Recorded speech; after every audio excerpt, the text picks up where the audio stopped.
Good morning everyone. So this is going to be a video on how to reset your tripping fuse. Hope you enjoy.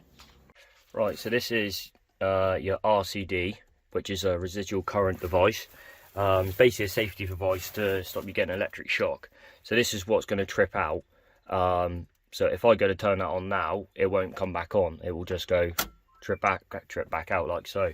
So the technique to do it is turn them all off, leaving this main switch on, turn them all off like so, leave your main switch on, and you know if it's working because if you test the test button it will go down like so. So that's working now. So now you just flick them on one by one until it goes off. So we start with here and just keep going like so, and there we go. So now we know it's on the garage outhouse. Just to confirm that, if we turn that off again, flick that on again, turn that on, everything's on. So now we know it's on this circuit. Sorry about that, it's the doorbell. So if I turn that on again now, it will trip. So there we have it.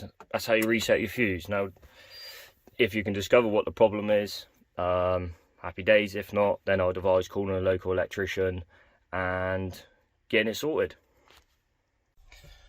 So there we have it, guys. I thought I'd just do this video while I'm on this fault to just to give you an idea of how to reset your fuse. If you're still having problems after that point, then I'd advise giving a local electrician a call and getting the problem solved.